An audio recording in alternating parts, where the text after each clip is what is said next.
Aku ingin bertanya, apa arti agama menurut Bapak dari pandangan agama Kristen?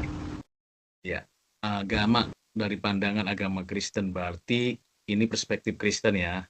Dalam perspektif Kristen sebenarnya terminologi agama itu berkaitan dengan sistem kepercayaan. Jadi memang kata itu tidak serta-merta ada di dalam teks Alkitab, tapi sistem keagamaan di dalam kekristenan merujuk dari Alkitab itu memiliki paling tidak 5 karakteristik. Yang pertama, ada kitab suci yang dibaca, dipelajari menjadi tuntunan. Yang kedua, ada pemimpinnya atau pejabat-pejabat dari sistem keagamaan Kristen dalam struktur organisasi. Yang ketiga, ada umatnya. Nah, umat ini yang terdiri dari berbagai denominasi, organisasi, tapi satu kepala, yaitu Yesus Kristus. Yang keempat, ada tata cara ibadah maupun pelayanan. Jadi tata cara ibadah dan pelayanan bisa beragam, tapi tergantung pada denominasi dan juga organisasinya. Namun tata cara ini memiliki 3 hal yang sama, yaitu ada doa, ada pujian, ada renungan atau khotbah atau pembacaan firman yang dijelaskan. Yang kelima adalah perangkat peralatan sarana yang diperlukan dalam sistem keagamaan, seperti gedung ataupun tempat mimbar, tempat duduk dan sebagainya. Nah, ini di dalam cara pandang Kristen. Tapi di balik itu, keagamaan Kristen itu memiliki perspektif yang melampaui itu, yaitu kehidupan spiritual, itu keagamaan. Jadi di dalam Matius 5 ayat 20 dikatakan, jika kehidupan keagamaanmu tidak lebih baik dari. Jadi ada sebuah pencapaian melampaui ritual, religiusitas yang tadi saya sebutkan, yaitu kehidupan. Jadi agama di dalam konstruksi kekristenan itu adalah hidup itu sendiri, hidup yang memiliki hubungan dengan Tuhan, membangun relasi dengan sesama, membangun suatu kehidupan di masyarakat dan juga dengan alam begitu ya, mengelola alam dengan baik. Nah, itulah agama. Jadi itu perspektif Kristen secara menyeluruh. Berarti agama Kristen tuh hubungan antara Tuhan, manusia, dan lingkungan ya Pak ya? Ya, tiga hal itu yang menjadi satu kesatuan, tetapi pusatnya, fokusnya, sentralnya adalah hubungan pribadi, hubungan komunitas dengan Tuhannya. Sehingga dari sana dipancarkan atau dimanifestasikan di dalam hubungan dengan diri, dengan sesama, dengan lingkungannya. Jadi kalau dia sebagai seorang Kristen, selain menunjukkan bahwa punya aktivitas religius, hubungan spiritualnya dengan Tuhan itu tiap hari, tiap saat, dimanapun, kapanpun, itu individu, dan tiap minggu itu komunal, dan itu dilakukan dengan penuh dedikasi kepada Tuhan. Dan manifestasinya mesti ditunjukkan melalui pekerjaan, dalam kehidupan keluarga, dalam kehidupan masyarakat, dalam membangun alam, kebersihan, lingkungan, dan sebagainya. Jadi holistik, redemptif, dan transformatif. Kira-kira begitu. Itu termasuk pemberian identitas juga ya Pak ya? Ya, kalau bicara identitas, ini kan sebenarnya anugerah, kasih karunia. Jadi agama Kristen bisa dikatakan sebagai orang yang mengikutinya disebut orang yang menerima kasih karunia. Jadi bukan usaha saya, bukan karena saya mengikuti ritual atau tradisi atau berKTP Kristen lalu disebut orang itu beragama Kristen. Nah, ini menjadi menarik karena identitas administrasi, birokrasi, maupun politik itu kapan saja bisa diganti. Tapi identitas kehidupan bagi orang Kristen itu kasih karunia. Jadi bukan usaha saya. Kalau saya bisa menyembah Tuhan, menolong orang, membersihkan got, membantu orang lain, itu kasih karunia bukan usaha saya. Jadi itu identitasnya orang Kristen. Jadi bukan usaha saya. Kalaupun saya bisa itu karena anugerah. Menurut Bapak, apa jadinya jika seseorang atau manusia itu tidak beragama atau tidak mempunyai agama? Menurut Bapak itu gimana ya Pak? Nah, ini menarik ya, pertanyaan yang menarik. Apakah ada orang yang tidak beragama? Jawabannya tidak mungkin ada. Setiap orang punya kepercayaan. Kenapa? Dalam perspektif Kristen, setiap orang itu punya yang namanya sensus divinitas. Apa itu sensus divinitas? Suatu kesadaran atau kepekaan akan yang ilahi. Akan yang ilahi. Itu inherent pada diri setiap orang. Maka tidak pelak, kita tidak bisa menganggap pasti ada ateis. Ateis itu juga sebuah agama. Antiteis juga sebuah agama, kepercayaan. Tapi dia percaya kepada siapa? Kepada sesuatu yang bukan Tuhan. Percaya pada diri. Di dunia ini yang sistem kepercayaannya mengaku kepada adanya Tuhan ilahi itu ada 4.000-an lebih. Ya tentunya dengan komunitas pengikutnya beragam dengan struktur yang berbeda. Nah, kalau ada orang yang tidak beragama, impossible karena di dalam dirinya. Yang kedua, karena ketika dia melihat, mengetahui, mengalami apa yang ada di luar dirinya atau yang ada di dalam dirinya, dia akan mencoba untuk menghubungkannya dengan sesuatu yang supranatural atau yang melampaui dirinya, yang disebut suprarasional. Sehingga dia bilang, ini ada sesuatu, kekuatan. Nah, dia mempercayakan itu. Nah, ketika dia mempercayakan itu, disitulah sudah ada benih agama. Maka dalam perspektif Kristen, setiap orang punya benih agama. Hanya dimanifestasikan, disistematiskan menjadi sistem keagamaan tertentu, beragam-beragam. Ya, di kepercayaan nenek moyang kita di Nusantara ini, wah banyak sekali itu kepercayaan-kepercayaan tradisional yang memanifestasikan apa saja yang ada di alam ini. Dia lihat bintang, dia sembah. Dia kira itu adalah Tuhan. Dia lihat bulan, dia sembah. Dia lihat batu, disembah. Dia lihat orang yang hebat, dia sembah. Jadi ada satu dorongan, ini hebat, ini di luar saya. Nah, sehingga menimbulkan sebuah pertanyaan tadi, apakah ada ya orang yang nggak beragama? Secara administrasi, kalau di negeri kita mesti beragama kan, berkepercayaan. Tetapi di luar sana ada orang yang nggak mau menyebut beragama, nggak mau pergi ke gereja atau ke tempat agama lain atau kepada tempat ibadah lain, entah ke masjid, ke pura, ke tempat biara dan sebagainya. Mereka nggak mau. Mereka menganggap dirinya lah yang mengatur. Nah, waktu itulah disebut dia mempunyai kepekaan bahwa dirinya sebagai sentral. Begitu dirinya sebagai sentral, dia sudah beragama. Jadi memang kita lihat dari perspektif apa dulu dia tidak beragama. Kalau dari perspektif sistem keagamaan yang kita bangun tadi, yang saya sebutkan tadi, ada yang disebut orang ateis. Tapi kalau dari perspektif ontologis, jadi dalam pemikiran, oh nggak mungkin dong. Masa ada orang yang tidak mempercayai sesuatu dan meletakkan dirinya kepada sesuatu yang dia percaya? Itu nggak ada. Karena di dalam diri ada sensus divinitas, ada benih keagamaan. Nah, kita letakin dulu di mana dia mau tanya. Kalau di Indonesia, wah nggak boleh kan, nanti dibilang komunis. Kalau dibilang komunis, ya langsung warna KTP-nya itu ada warnanya gitu, ada tandanya. Nggak mungkin. Di Indonesia, selain 6 agama yang ada, yang diatur pemerintah, ada satu lagi yang paling menarik adalah, saya menemukan ada di IKTP, itu adalah kepercayaan kepada Tuhan Yang Maha Esa. Nah, itu adalah kepercayaan-kepercayaan daerah yang jadi agama. Tapi kalau di luar negeri, ada agnostik, ada ateis, ada antiteis, ada beragam agama. Nah, apakah mereka tidak percaya sesuatu? Percaya. Tapi apakah mereka meyakini itu sebagai sandaran? Nah, itu menjadi hal yang berbeda.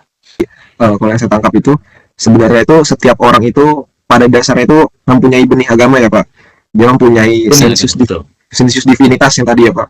Betul. Jadi walaupun ada orang yang tidak memilih agama, tetapi dia sebenarnya mempercayai akan sesuatu gitu ya Pak. Cuman berbeda bentuknya dengan kita yang memilih agama-agama gitu ya Pak. Iya. Pelajaran penting apa sih Pak yang bisa kita dapatkan dari penciptaan alam semesta, termasuk penciptaan manusia dan kaitan eratnya antara penciptaan manusia dengan tujuan hidup manusia di dunia ini Pak? Iya, kalau kita dalam perspektif Kristen kan lagi-lagi berdasarkan basisnya Alkitab yang kita percayai, yang kita terima, bahwa segala sesuatu di dalam ketetapan Allah. Jadi Allah menetapkan segala sesuatu sebelum segala sesuatu itu ada. Ketetapan tunggal di dalam kekekalan. Nah, Allah, Elohim, Yahweh, Adonai, kalau dalam kekristenan dalam konteks biblical perjanjian baru Bapa, Anak, Roh Kudus telah menetapkan penetapannya tentang penciptaan, providensia, dan penebusan. Nah, dalam penciptaan, tentu segala sesuatu yang diciptakan dari tidak ada menjadi ada, dengan baik adanya, dengan berbagai kompleksitas yang ada, maka di sana ada setidaknya time, space, being. Ini diciptakan Tuhan dengan baik, dengan teratur, dengan begitu luar biasa, time, space, and being ini dalam satu sistem kehidupan. Sehingga satu sama lain saling membutuhkan, saling menjaga, saling memerlukan, saling bergantung. Saya membutuhkan air, air perlu dijaga, sehingga air memberikan dampak kepada saya. Jadi dari semua ini, goalnya apa? Dalam perspektif orang Kristen itu, goalnya adalah untuk memuliakan Allah. Nah, kalau begitu apakah Allah kehilangan atau kekurangan kemuliaan sehingga ia perlu membuat sesuatu untuk menyatakan kemuliaannya? Tentu tidak. Justru ia memancarkan kemuliaannya untuk kita yang diberikan kapasitas sebagai gambar rupa Allah, melihat, mengerti, oh iya, Tuhan Allah menciptakan langit, bumi, dan segala isinya, menyatakan kemuliaannya, dan saya sebagai manusia, makhluk yang diberikan akal, diberikan kapasitas berpikir yang baik, kemudian kemampuan segala sesuatunya, lalu merespon.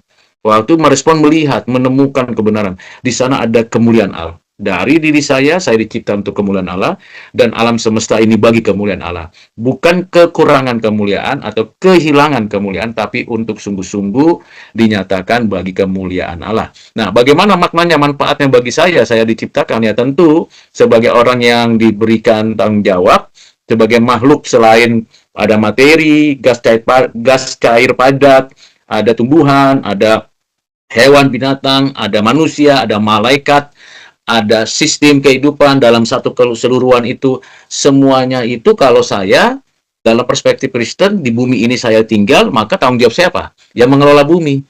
Makna hidup saya adalah bagaimana saya kerja dengan baik di bumi ini. Karena kerja itu ibadah, ibadah itu kerja.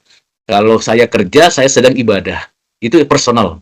Jadi saya ngajar, saya memberikan bimbingan, atau ada petani, ada peternak. Maknanya apa dalam hidup dia? Kerja. Kerja itu ibadah.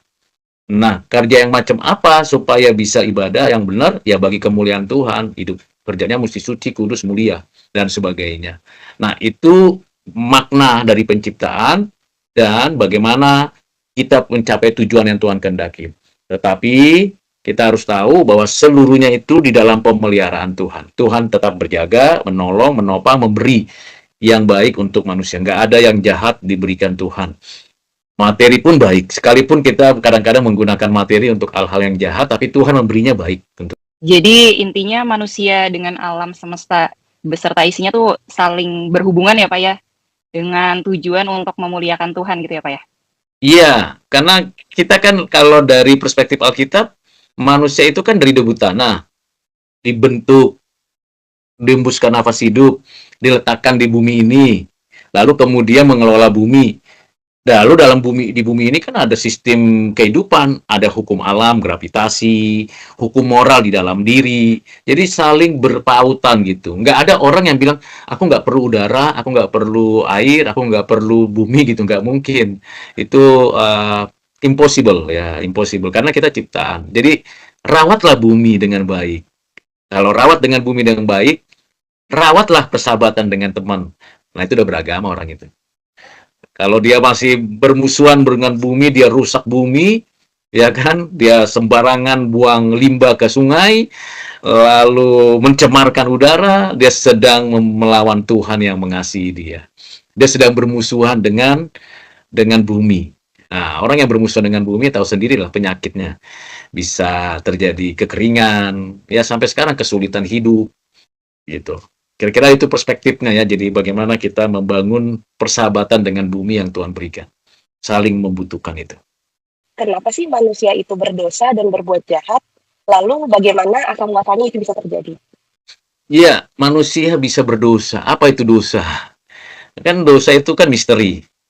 Ya kan, misteri. Karena kalau kita menelusuri dalam keberadaannya, kan Tuhan tidak menciptakan dosa.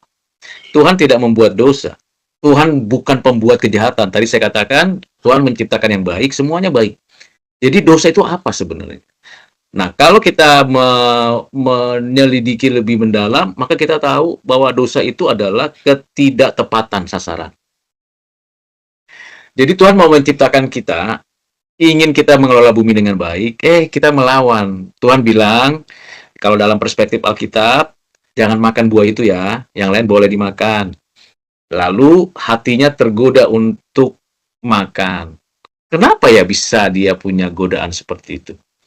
Karena manusia diciptakan dalam perspektif Alkitab sebagai image of God, gambar rupa Allah. Nah, sebagai gambar rupa Allah, dia punya kapasitas. Apa kapasitasnya? Pikiran, kehendak, afeksi. As a personal being, dia punya kemampuan itu. Dan melingkupinya kebebasan. Memang terbatas, tapi dia punya kebebasan. Jadi ada satu ditanamkan Tuhan, selain sensus divinitas, Tuhan juga memberikan kapasitas yang namanya kebebasan. Until now, every human being punya kebebasan. Nah, kebebasan itu bukan dipakai untuk taat kepada Tuhan. Malah melawan Tuhan, merusak alam, mencederai sesama manusia, melukai diri sendiri. Nah, ketika tidak melakukan apa yang dikehendaki Tuhan, maka disitulah dosa. Nah, jadi ada kapasitas, ada kemampuan pada diri manusia yang digunakan bukan sesuai dengan sasarannya. Dan dengan sengaja memberontak kepada manusia, kepada Tuhan. Dan sengaja pula merusak apa yang diciptakan Tuhan. Nah, itu udah dosa. Jadi dosa itu tidak serta-merta muncul dari sebuah tindakan belaka. Dari hati, keinginan. Saya mau seperti ini deh, playing God. Saya mau seperti Tuhan. Saya mau seperti orang ini.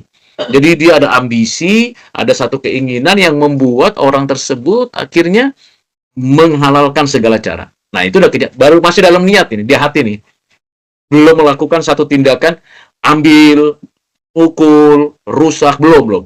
Jadi dosa itu dimulai dari hati. Ada kebebasan dalam diri manusia. Nah, ini yang membuat orang itu berdosa. Nah, di hadapan Tuhan, upah dosa adalah maut, kematian. Tidak ada toleransi di situ. Tidak ada manusia yang tidak mati.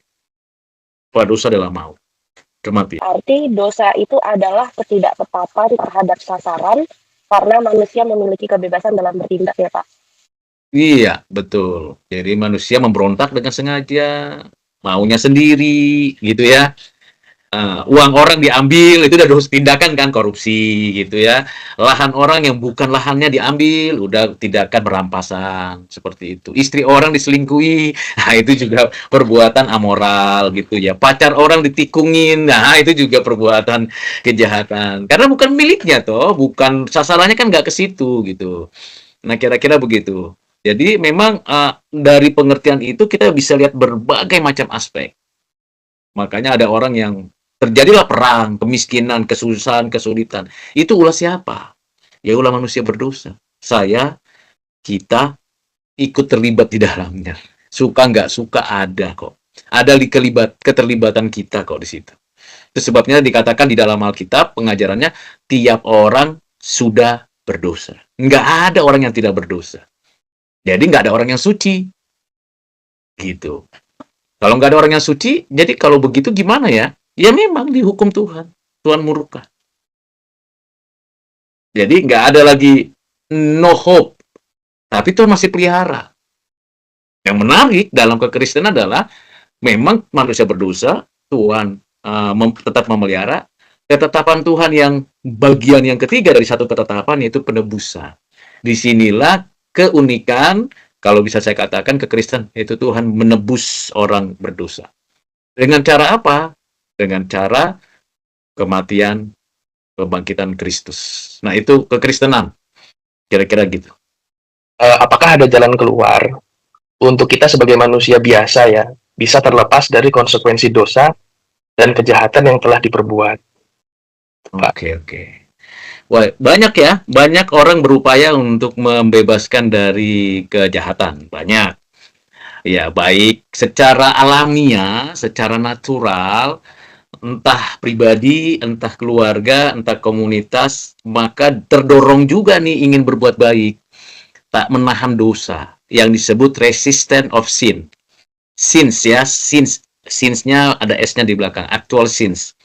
Bagaimana yang menahannya? Ada buat aturan, ya kan, makanya ada aturan, ada hukum perdata, ada hukum pidana, ada hukum dagang, ada hukum tata negara, ada hukum sosial, ada hukum budaya, ada hukum adat, semua dibuat aturan untuk meminimalis satu tindakan yang merugikan orang lain atau diri sendiri. Sehingga teratur. Itu usaha manusia. Usaha yang kedua adalah dengan membangun kehidupan yang sejahtera.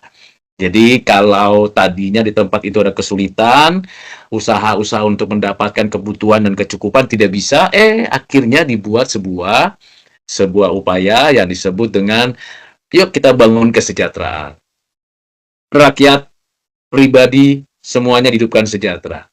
Yang ketiga, melalui pendidikan. Jadi diberikan pencerahan mulai dari PAUD, TK, SD, SMP, SMA, perguruan tinggi, S1, S2, S3. Melalui pendidikan diedukasilah banyak orang dengan bidangnya masing-masing untuk berpikir kritis, untuk bisa menyumbangkan pemikirannya, lalu kemudian membangun peradaban. Melalui pendidikan, menahan resistance of sins. Nah, itu caranya. Jadi berbagai macam cara. Nah, cara itu di dalam perspektif Kristen namanya anugerah umum. Anugerah umum. Nah, dengan cara anugerah umum, daya tahan kekuatan dosa yang merusak itu dapat ditahan, setidaknya ada penahannya. Tapi tidak menyelesaikan dosa pada diri orang itu. Jadi pada diri orang itu, semua orang, pribadi lepas pribadi, individu demi individu, tetap ada natur berdosanya. Sehingga ya tetap mati. Mau setinggi apapun dia punya kemampuan berpikir, kemampuan ekonomi, kemampuan segala sesuatu, tetap dia akan meninggal dunia. Dan tidak ada hope di sana. Kalau tidak ada satu terobosan. Apa terobosannya? Di dalam perspektif Alkitab, ketika Adam jatuh dalam dosa, upah dosa adalah maut. Dalam Kejadian 3 ayat 15, diberikan satu pengertian, aku akan meremukkan kepala ular. Aku akan memberikan jalan keluar. Apa itu? Dari kasih karunia-Nya. Berdasarkan apa? Ketetapannya. Jadi ada orang-orang yang secara khusus diberikan kasih karunia, diangkat, ditebus, diberi keselamatan, hidup kekal. Nah, ini cara di dalam perspektif Kristen. Lalu finalitasnya bagaimana ya supaya dalam masa lalu sampai masa akan datang itu tetap mengerucut satu saja.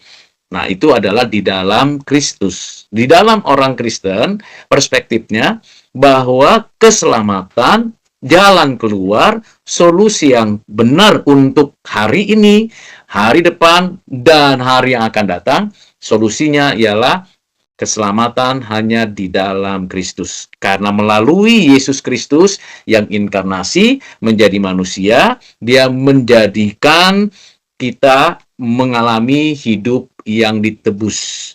Diadopsi oleh Allah menjadi anak-anaknya. Sehingga statusnya tidak lagi disebut orang berdosa, tetapi disebut sebagai orang yang dibenarkan.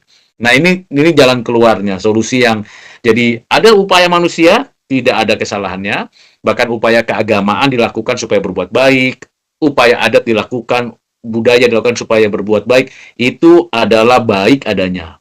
Tetapi hanya berhenti di resisten of sin. Tapi untuk menyelesaikan natur berdosa, status berdosa, Alkitab mengajarkan yang disebut dengan kasih karunia. Kasih karunia. Allah mengasihi dan memberikan hidup. Dan hidupnya bukan hanya di sini, tapi sampai selama-lamanya. Secara natural berarti manusia itu terdorong untuk berbuat baik ya Pak? Betul. Jadi dalam bentuk hukum norma, mungkin untuk mengurangi kejahatan atau mencegah, dan membangun kehidupan yang sejahtera bagi masyarakat, serta tidak lupa juga melalui pendidikan ya, untuk mengedukasi setiap masyarakat. Iya. Ya, baik Pak. Berarti berdasarkan penjelasan Bapak tentang dosa, manusia itu berarti kodratnya itu berdosa ya Pak? Betul. Naturnya berdosa, kodratnya berdosa, ya. Oke, baik Pak. Terima kasih. Iya, iya. Apakah ada di antara kita yang tidak berdosa? Gak Nggak berani ada sih, angkat Pak. tangan ya. Nggak ada yang berani angkat tangan ya. Gitu. Karena kita orang berdosa memang. Bagaimana menyelesaikannya? Apakah dengan berbuat baik? Bagus. Apakah dengan menolong orang lain? Bagus. Tapi itu hanya menahan. Tapi keadaan kita tetap berdosa. Status kita masih tetap orang yang dimurkai oleh Tuhan. Sebenarnya nasib manusia itu mengerikan. Kalau kita lihat di tangan Tuhan yang suci, itu mengerikan sebenarnya. Tak ada satupun yang layak. Ya kan? Nggak ada. Mau apapun agamanya, apapun jabatannya, statusnya, nggak ada seorang pun yang layak. Semuanya jahat. Entah jahatnya kecil, jahatnya besar, ya pengaruhnya dikit atau banyak, semuanya. Jadi untuk apa sombong gitu? Arogan. Nah, yang kita perlukan apa? Belas kasihan. Tuhan tolong, ampuni kami, orang berdosa ini. Ampuni bangsa kami yang banyak koruptornya ini. Supaya adil, supaya rakyat sejahtera. Ampuni kami Tuhan. Tangkap para penjahat itu dan dihukum. Gitu. Jadi harus kita minta Tuhan yang bertindak. Kalau nggak mampu kita. Nggak percaya, coba aja. Gitu ya, mengubah hati itu Tuhan. Jadi walaupun Gitu ya? Jadi walaupun Iya. cuma perasaan atau pikiran yang buruk aja bisa jadi dosa ya Pak ya? Iya, kan jadinya akhirnya begini loh. Misalnya gini, orang ini begini ya, ini ya. Itu kalau dibiarin gitu ya, dipelihara gitu. Kayak itu kan kayak virus yang dibiarkan, lama-lama berkembang loh itu di benak itu, membentuk wawasan dunia kita kan. Kebencian lalu membentuk wawasan dunia kita. Ketemu orang kayak begitu, benci, padahal nggak kenal kita. Kan naif sekali ya. Ketemu orang yang kita nggak kenal, cuma karena kita sudah biasa dalam konteks kita, pikiran kita, dunia kita itu melihat orang, ini pasti orang jahat nih, ini pasti gini gitu, jadi jelek banget gitu loh kan. Dan itu mungkin saya pernah ngalami, mungkin juga kalian ada yang pernah ngalami juga seperti itu. Tapi berhentilah untuk itu, berpikirlah yang baik, berpikir yang benar. Nah, bagaimana kita bisa melakukannya? Nah, di dalam perspektif Kristen dan pengalaman hidup saya adalah dengan cara menyatakan, Tuhan, berilah kasih karuniamu kepadaku. Please help me. Kalau enggak, ya udah deh, ketemu orang tadi perasaan udah nggak enak, ketemu dosen yang begini pasti ini gini nih, ketemu teman gini pasti gini nih, udah curiga banget gitu. Aduh, susah ya. Itu kalau zaman sekarang itu udah mental health itu perlu ya macam-macam ya di zaman sekarang itu ada penyakit jiwa yang model-model kayak gitu, baperan lah sebentar-sebentar, macam-macam lah ya. Saya nggak bisa ungkapin secara detailnya, tapi kalian juga pernah ngalamin begitu. Berhentilah untuk berpikiran yang seperti itu. Bangunlah banyak persahabatan dengan teman orang lain. Peliharalah bumi, rawatlah bumi. Memiliki hubungan pribadilah dengan Tuhan yang benar. Sehingga kita hidup mau di mana aja tenang gitu, damai gitu ya. Jadi kita tidak perlu lari ke gunung, bertapa gitu. Kita bercampur dengan manusia yang ramai, tapi hati tenang. Semua sahabat. Begitu. Apakah mau? Gitu, makanya begitu ada teman yang mau gini-gini, ayo gitu. Kita bicara gini, mari kita kerjakan aja semampu kita gitu. Yang penting hati tulus, bukan bulus. Tipis sih bedanya tulus dan bulus ya. Mau bertobat, mau tinggalkan dosa yang lama gitu. Mudah-mudahan ada ya, mudah-mudahan dengan apa yang saya bagikan. Dan bukan hanya nilai, jadi dalam pelajaran itu saya paling tidak suka namanya mahasiswa hanya kejar nilai.